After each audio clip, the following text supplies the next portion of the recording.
I'll be testing a stereo test record coming up on ThriftyAV.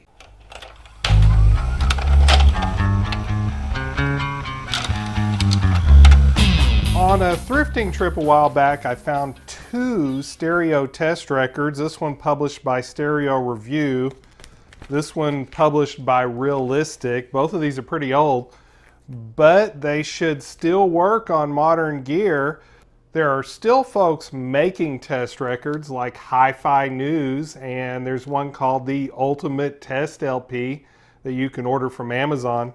But I want to try out one of these vintage stereo test records. In this video, I'm going to check out the Stereo Review stereo test record. This says copyright 1963, but even though it's 57 years old as I make this video, the test tones and frequency sweeps on here should work just fine on modern gear.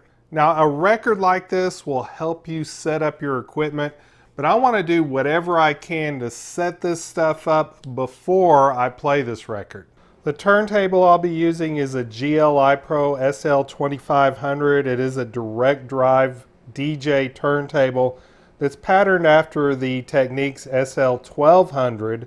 It is a budget turntable, and my test record might find some issues with it. The first thing I want to check is the level of the platter, and it is not quite level. It needs to come up in the back. I have these little shims here that I used for laminate flooring.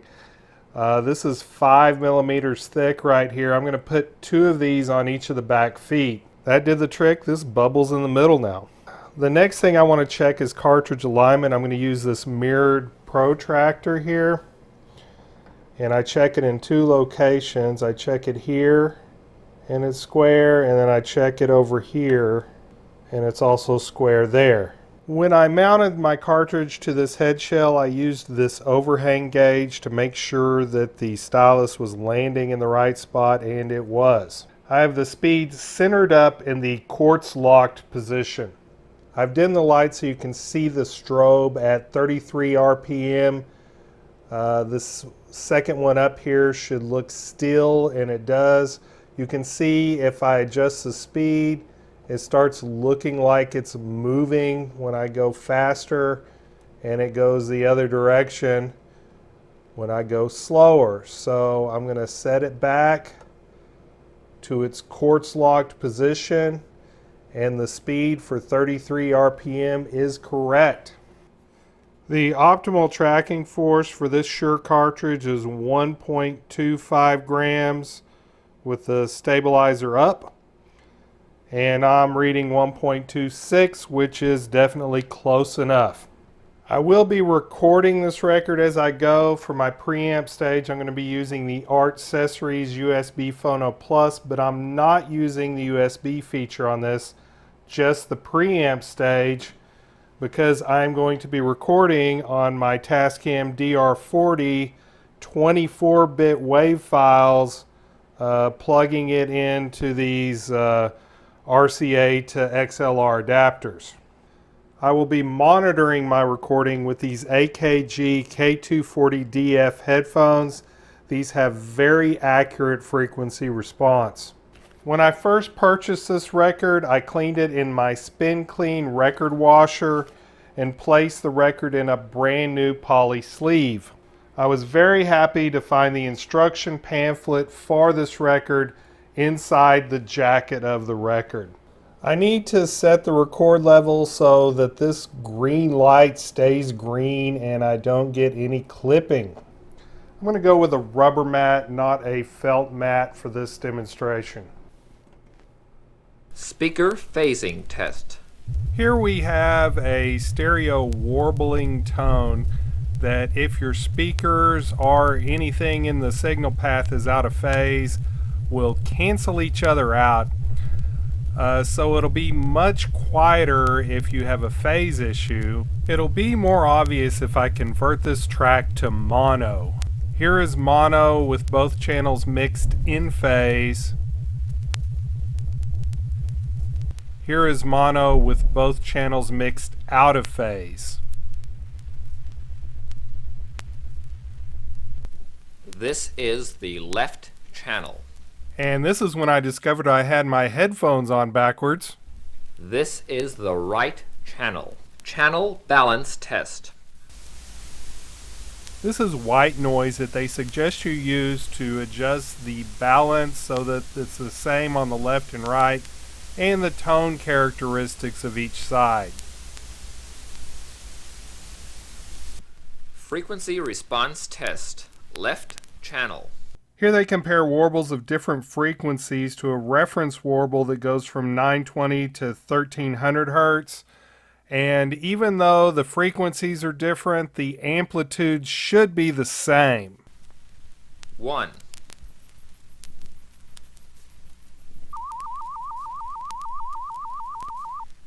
The waveforms of the reference frequencies certainly seem louder than the high frequencies. That may be due to wear on this record. 2.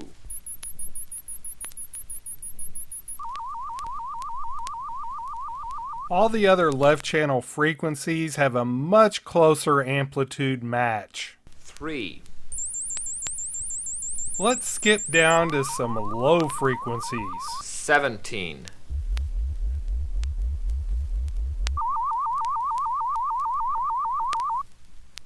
18.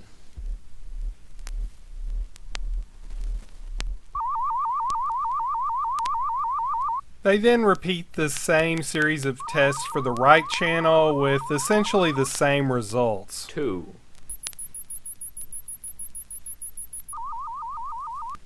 Cartridge tracking low frequency tone test. Left channel. Here they take a tone and change the amplitude and suggest if you hear any buzzing to increase the tracking force of your cartridge. My Shure cartridge tracked just fine at 1.26 grams. Cartridge tracking low frequency tone test. Right channel.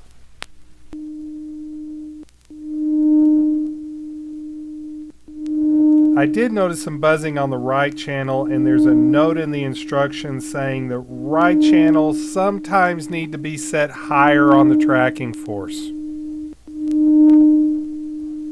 Cartridge tracking high frequency tone test. Left channel. On the high frequency tracking test, it says you'll hear a 500 hertz tone if it's mistracking. 500 hertz sounds like this. I didn't hear that. Cartridge tracking high frequency tone test. Right channel. Pretty much the same results, no 500 hertz noise in that signal. Cartridge tracking low frequency music test.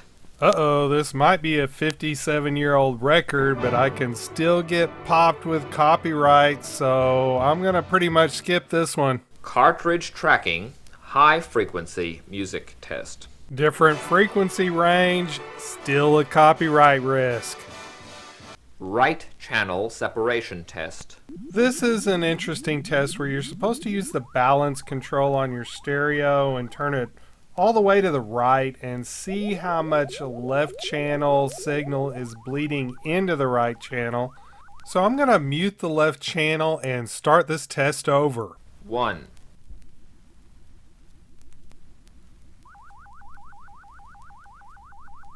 At that frequency, my Shure cartridge far exceeded 15 decibels of separation. 2. A little more bleed through there, but still pretty good. 3.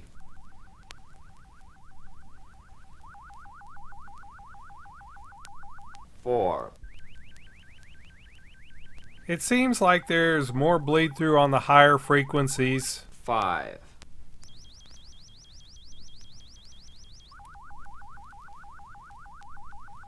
6.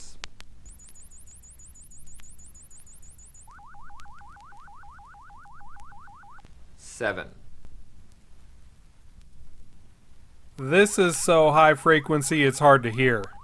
Left channel separation results are very similar to the right channel separation. drum beat test for stereo spread. Will a snare drum trigger a copyright strike?